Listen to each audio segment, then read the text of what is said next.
ვცდილობ ყველასთვის კარგი იყო, საბოლოოდ შეიძლება ისე გამოვიდეს, რომ ყველამ შეგიძულოს. ის ფაქტი, რომ ყველა სიამოვნებს შენი დანახვა, შეიძლება ითქვას, რომ ერთ-ერთი მთავარი წინაპირობაა იმისა, რომ როდესაც რაღაც შეგეშლება, სიძულვილის ობიექტი გახდები. ეს ყველაზე კარგად გამოჩნდა დუეინ როკი ჯონსონის შემთხვევაში. ჰოლივუდის მთავარი იარაღი, რომელიც მოგვიანებით ადამიანების სიძულვილის ობიექტი გახდა. უყურე ვიდეოს თავიდან ბოლომდე და გაიგე ეს საოცარი ამბავი.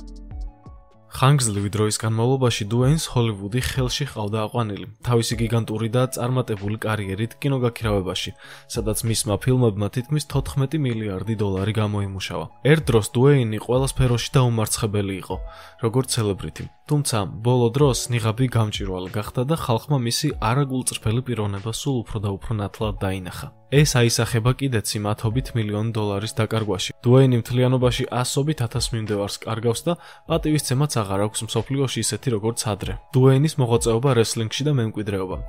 არავის გაუკვირდება ის, რომ დუეინმა კარიერა რესლინგით დაიწყო, რადგან მისი მამა როკი ჯონსონი WWE-ის ლეგენდა იყო. ის პირველი შავკანიანი მძიმე წონის ჩემპიონი გახდა ჯორჯიაში და ორჯერ მოიგო სატელევიზიო ჩემპიონატი. მისი ყველაზე დიდი მიღწევა კი იყო, როცა ტონი ატლასთან ერთად პირველ შავკანიან წყვილად გაიმარჯვა თეგ ტიმის ჩემპიონატში. როკი დაქორწინდა რესლინგის ლეგენდის პიტერ მავიას ქალიშვილზე და მათ ერთად გაუჩნდათ ვაჟი, დუეინი, თუმცა რესლინგი რთული კარიერული გზა იყო როკისთვის. ის მუდმივად გზაზე იყო და ძირითადად ლუდით, ყველით და სხვა არაჯანსაღი საკვებით იკვებებოდა, რადგან ის ყოველი 14 დღიდან 12 დღეს მოგზაურობდა, შვილს თითქმის ვერ ხედავდა. მამის ცუდი გავლენა და ოჯახური პრობლემები. როკი დუეინისთვის კარგი მაგალითი ნამდვილად არ ყოფილა. ის თითქმის ყველა არენაზე ცოლს ღალატობდა, რასაც დუეინი საკუთარი თვალით ხედავდა კიდეც ხშირად. დუეინი იმ ქალებსაც კი ურეკავდა, ვისთანაც მამამისი ღალატობდა დედამისს და სთხოვდა, რომ მამისგან თავის შორს დაეჭირათ. ერთხელ კი ერთ-ერთი საყვარელი საკრედიტო ბარათი მოიპარა და $3000 შოპინგზე წავიდა, ასე თამამად. ეს შემთხვევა კი მისი ქურდობის ჩვევის დასაწყისი იყო. დუეინსა და როკის ურთიერთობა განსაკუთრებით გაუარესდა, როცა როკის 19 წლის ქალის გაუპატიურებაში დასდეს ბრალი.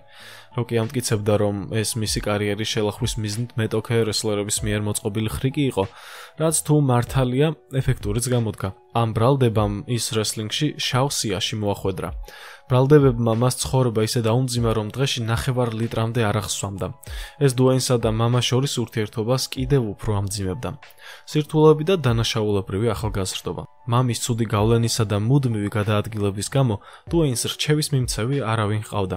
14 წლის ასაკში მისი ოჯახი ბინიდან გაასახლეს, რის შემდეგაც მან პატარა დანაშაულების ჩადენა დაიწყო. ჰავაიში სხვა მოზარდებთან ერთად ორგანიზებული ჯგუფი ჩამოაყალიბა და ტურისტებს ძვირფას სამკაულებს, ტანსაცმელსა და ნივთებს პარავდნენ. შემდეგ კი მათ მოგებაზე ყიდნენ.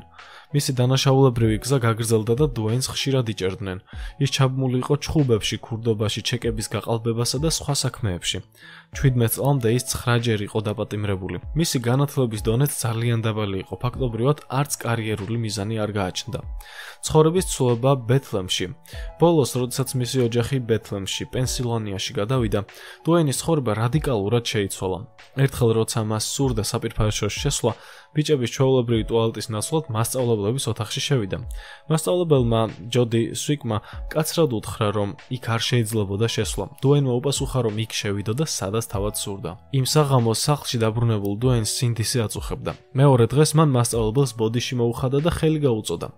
ჯოდი სვიკმა ხელის ჩამორთმევის შემდეგ დუეინს უთხრა: "გინდა ფეხბურთი ითამაშო ჩემთან?" დუეინმა უპასუხა: "რა თქმა უნდა." დუეინისთვის იმ მომენტის მნიშვნელობა მაშინვე გასაგები ნამდვილად არ ყოფილა, მაგრამ ფეხბურთის თამაში მის ცხოვრებაში საუკეთესო მოვლენა იყო. თუ რატომ, ამაზე ახლა ვისაუბრებთ. ჯოდი სვიკი გახდა მამობის და მენტორობის ფიგურა დუეინისთვის, რომელიც სპორტით დაინტერესდა და მასზე შეყვარებულიც კი გახდა. მალე დუეინი პრობლემური მოზარდიდან პატივცემულ ახალგაზრდა მამაკაცად გარდაიქმნა, რომელსაც მოტივაცია და ცხოვრებისადმი ინტერესი გაუჩნდა. ეს განწყობა მისი ცხოვრების სხვა ასპექტებშიც ვრცელდებოდა. მისი განათლების დონეც ნელ-ნელა იზრდებოდა. შეიძლება ითქვას, რომ ეს ადამიანი ნელ-ნელა, მაგრამ სტაბილურად ვითარდებოდა. სპორტით გატაცება და ახალი შესაძლებლობები. დუეინმა სხვა სპორტებშიც სცადა თავი, მათ შორის სირბილში, რესლინგში და მონაწილეობა მიიღო მნიშვნელოვან ტურნირებშიც კი. მისი მონაცემები მას განსაკუთრებულ მოთამაშედ აქცევდა ფეხბურთში. 2 წლის განმავლობაში დუეინმა კოლეჯებიდან უამრავი შემოთავაზება მიიღო. საბოლოოდ მან აირჩია სრული სტიპენდია მაიამის უნივერსიტეტში, სადაც ის დაცვაში მოთამაშედაც აიყვანეს. დუეინმა ეს შესაძლებლობა სათანადოდ შეაფასა და ყოველდღიურად ყველაფერს აკეთებდა წარმატების მისაღწევად. მაიამის რეგიონში ის ცნობილი სპიკერიც კი გახდა, რომელიც ხშირად სხვებს საკუთარ გამოცდილებებს უზიარებდა და ცხოვრების სწორი არჩევნისკენ მოუწოდებდა. წარუმატებლობა და დეპრესია. მიუხედავად იმისა, რომ დუეინი 4 წელი თამაშობდა მაიამისში, მისი წარმატებები დიდად გამორჩეული არ ყოფილა. მისი თანაგუნდელები, მათ შორის უორენ საპი, ფეხბურთის ვარსკვლავები გახდნენ, მაგრამ დუეინს ტრავმები ხელს უშლიდა. ხრის დაზიანებამ და მუხლების არაერთმა ოპერაციამ მისი კარიერა შეაჩერა. საბოლოოდ დუეინმა უნივერსიტეტი დაამთავრა, მაგრამ გუნდები დიდად აღარ ინტერესდებოდნენ მისით. მხოლოდ კალგარის სტამპედერსიმ შესთავაზა კონტრაქტი, თუმცა სეზონის დაწყებიდან ორ თვეში დუეინი გუნდიდან გაუშვეს. მამასთან სახლში დაბრუნებულ დუეინს მძიმე დეპრესია დაეწყო, რადგან გააცნობიერა, რომ ფეხბურთის ვარსკვლავობაზე ოცნება დასრულდა. ყველაფერს აკეთებდა, მაგრამ საბოლოოდ $7 დარჩა ჯიბეში. ერთადერთი გამოსავალი ისევ რესლინგი იყო. რესლინგის კარიერის დასაწყისი. დუეინმა და მისმა მამამ ურთიერთობა თავიდან აღადგინეს. როცა დუეინი კოლეჯში წავიდა, მამასთან უთანხმოება შეიძლება ითქვას, რომ დასრულდა. ამიტომ სახლში დაბრუნებულმა მამას ვარჯიშის თხოვნით მიმართა. თავიდან როკი ყოყმანობდა, რადგან იცოდა თუ რა ტვირთი იყო რესლინგი ცხოვრებაში, მაგრამ ბოლოს მაინც დათანხმდა. ერთადერთი პირობით. ის არასდროს არ გაუმარტივებდა ვარჯიშებს. როკი და WWE-ის პროდიუსერი პატ პატერსონი დუეინს რეგულარულად ავარჯიშებდნენ. ეს მნიშვნელოვანი იყო, რადგან მას სწორი მომზადება და საჭირო კავშირები ჰქონდა ინდუსტრიაში. მას ძალიან მალე კონტრაქტი გაუფორმეს. პირველი ეტაპი როკი მავია. დუეინმა რესლინგი როკი მავიას სახელით დაიწყო, რაც მისი მამის და ბაბუის სახელების კომბინაცია იყო. თავდაპირველად დუეინს არ უნდოდა ეს სახელი, მაგრამ ვინს მაკმახმა დაარწმუნა, რომ ლეგენდების პატივისცემა მაყურებლისთვის კარგი იქნებოდა. დუეინი როგორც მესამე თაობის პირველი მოჭიდავე სცენაზე გამოჩნდა, მაგრამ პრობლემა გაჩნდა. მაყურებელს ის არ მოსწონდა. ისინი მას გამუდმებით უსტვებდნენ და იძახდნენ: "მოკვდი როკი, მოკვდი." ამას ხმამაღლა გაიძახოდნენ მუდმივად. როკი მავიას გარდატეხა და როკის დაბადება. 1997 წელს დუეინი სცენას როკის სახელით დაუბრუნდა და სრულიად ახალი პერსონა შექმნა. ის გახდა ამპარტავანი და აგრესიული, რომელიც მაყურებელს პასუხობდა. სხვა მოჭიდავეებს ინტერვიუების დროს შეურაცხყოფდა და ასე შემდეგ. როკი მავია კეთილი იყო, მაგრამ როკი პირდაპირ უხეში და შეურაცხადი. დუეინმა თავისი როლი ახალ დონეზე აიყვანა და მისი გამორჩეული მოძრაობებით, ენერგიული შესრულებით და მრავალი სლოგანით ხალხის თვალში პატივისცემაც მოიპოვა. ეს ყველაფერი ჰიტად იქცა და ის WWE-ის სუპერვარსკვლავი გახდა. მაყურებელი მას უკვე სერიოზულად აღიქვამდა. WWE, როგორც ვიცით, სცენარით გაწერილია და ყველაფერი დადგმულია. დუეინმა გაიაზრა, რომ წარმატება, რომელსაც ის სცენაზე აღწევდა, ტელევიზიასა და კინოში შეიძლებოდა გამოეყენებინა. ამიტომ მან მონაწილეობა მიიღო სხვადასხვა სატელევიზიო შოუში. მისი პირველი ფილმის როლი იყო მუმიის დაბრუნებაში, სადაც მან მორიელის მეფე განასახიერა და $5.5 მილიონ გამოიმუშავა. ეს ფილმი დიდი წარმატება იყო, რის შემდეგაც დუეინს მთავარი როლი მისცეს მორიელ მეფეში, რომელიც კინოგაქირავებაში 180 მილიონიანი წარმატებით გამოირჩეოდა. მაყურებლის რეაქცია და WWE-ში დაბრუნება. მოჭიდავეთა ფანებს არ მოეწონათ დუეინის გადასვლა კინოში. ის WWE-ში დაბრუნდა და მას სცენიდან უსტვენდნენ. იმედგაცრუებული დუეინი კვლავ გადაერთო კინოზე. ამასობაში დუეინმა გარისკა და ისევ დაბრუნდა როკის სახელით რესლინგში. უფრო ამპარტავანი და ხმაურიანი ვერსია. ამჯერად ის მაყურებელსაც კი შეურაცხყოფდა მოჭიდავეებთან ერთად. მისი ეს ნაბიჯი წარმატებული აღმოჩნდა და მაყურებელმა ის კვლავ შეიყვარა. მთლიანი ყურადღება კინოზე. 30 წელს გადაცილებული დუეინი აღარ ჩართულა ფიზიკურად სახიფათო აქტივობებში და მთლიანად კინოსკენ გადაიხარა. მიხვდა, რომ შეიძლებოდა ერთ პატარა შეცდომასაც მთლიანი კარიერა დაენგრია. მან მონაწილეობა მიიღო ფილმებში, არაერთ როლში, მაგრამ რამდენიმე მათგანი წარუმატებელიც აღმოჩნდა. ამ ჩავარდნების მიუხედავად დუეინმა საკუთარი იმიჯი მაინც შეცვალა და საკუთარი თავი იპოვა.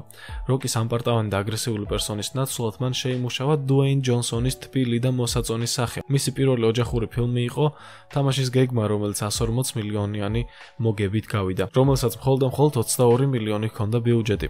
როკისა და დუეინის კომბინაცია ეს იყო ახალი ფაზა. დუეინმა აგენტები შეიცვალა და ახალი სტრატეგიით იმოქმედა. როკის და დუეინ ჯონსონის მახასიათებლები შეათავსა ერთმანეთს. მისი დიდი წარმატება იყო ფორსაჟში ლუკ ჰოპსის როლი, რომელსაც $600 მილიონ ჰქონდა გამომუშავებული. ეს ფილმი სერიების ახალი სიცოცხლე გახდა და კრიტიკოსებმა და მაყურებელმა დუეინის შესრულება შეაქეს. ფორსაჟი 6-მა კიდევ უფრო დიდი წარმატება მოიტანა, $800 მილიონზე მეტი. ამან დუეინი ჰოლივუდის უპირობო ვარსკვლავად აქცია. 2013 წელს მისი ფილმები ერთად 1.3 მილიარდ დოლარს გამოიმუშავებდა. დუეინის წარმატების მთავარი მიზეზი მისი მძიმე შრომა და თანამშრომლებისადმი პატივისცემა იყო. ის პუნქტუალური იყო, დირექტივებს კარგად ასრულებდა და მისთვის მუშაობა სასიამოვნო გამოცდილებად ითვლებოდა.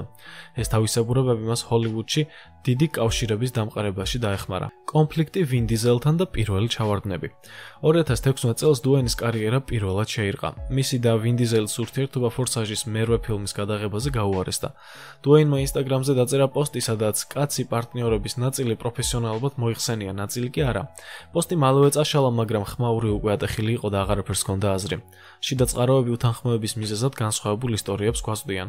ზოგი ამბობს, რომ დუეინი ვინ დიზელის მუშაობის მეთოდებს არ ემორჩილებოდა, ზოგი კი პირიქით. საბოლოოდ კონფლიქტი მათ შორის იმდენად გამწვავდა, რომ ერთ სცენაზე ერთად აღარ გადიოდნენ. გიგანტური ეგოს ბრძოლა ვინ დიზელთან.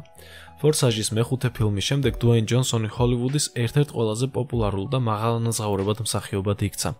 მისი კარიერა ზუსტად ისე განვითარდა, როგორც თავად გეგმავდა. ამასთან, ვინ დიზელის კარიერა ამ პერიოდში ძალიან ცუდად მიდიოდა.